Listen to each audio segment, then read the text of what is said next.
SBA 7A loans explained.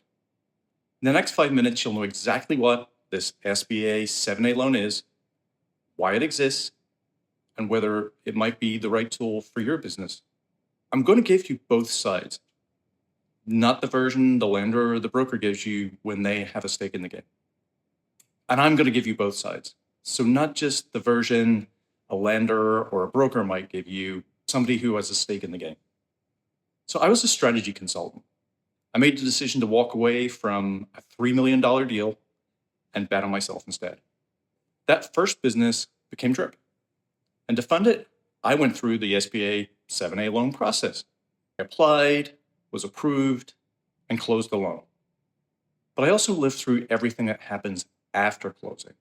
That's the side that nobody talks about. More on that in a moment. So what is it? An SBA 7A loan is not government money. That's the first misconception to clear up. That was my original misconception. It's a loan made by a private bank, but the U.S. Small Business Administration guarantees typically 75 to 85% of it. That guarantee reduces the bank's risk if you default, which is what makes the whole thing work. The government isn't lending you money. It's standing behind a loan so that the bank feels comfortable lending to you when they ordinarily might not. The SBA 7A loan program exists to close a financing gap. There are viable, creditworthy small businesses that don't meet traditional bank standards, mine included. No long operating history, limited collateral, or not enough of a down payment for conventional underwriting. The program was designed specifically for those businesses. And guess what? If you're a new entrepreneur, you've escaped your 9-to-5 and you've never run a business before, it's typically the situation you're in. It's worth noting that SBA rules actually require lenders to certify that comparable conventional financing isn't available on reasonable terms first. In other words, if you qualify for a cheaper conventional loan, the SBA loan isn't supposed to be on the table. So why do banks like offering them? Well, banks aren't doing you a favor.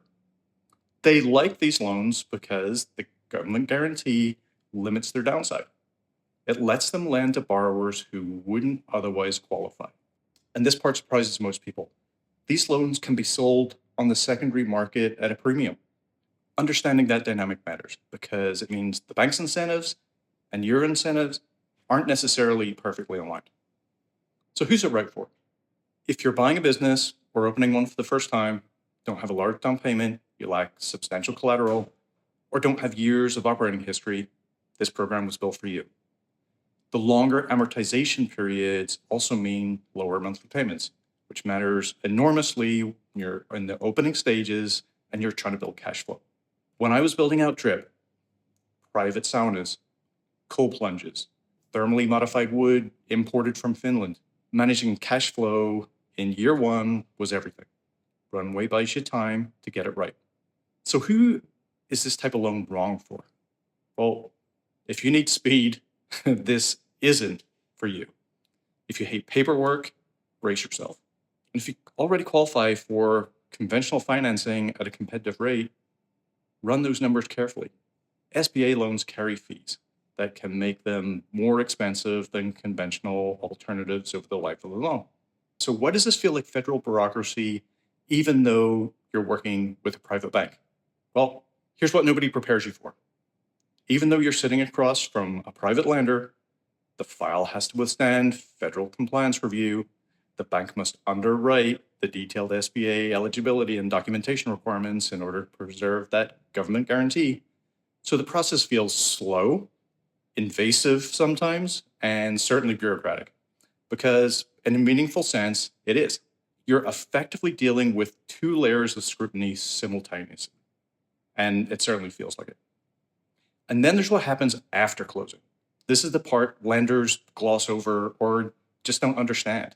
And honestly, the people getting you the loan often don't even know it themselves because the team that originates the loan and the team that administers it after closing are two completely different departments. They might even be in different cities or states.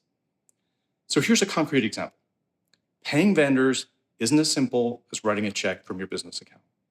In many cases, the bank sends payment directly to the vendor via a wire transfer based on the application that you submit detailing the vendor, the amount, and the justification for why that expense should be covered by your SBA loan. Every single payment. Now, imagine you're in the middle of building out your first location, moving fast, and a vendor only accepts credit card. Say it's an online vendor. Well, that triggers an entirely separate process, different documentation, different justification, different approval paths. When I was building out Drip, the construction and fit out phase alone involved dozens of vendors.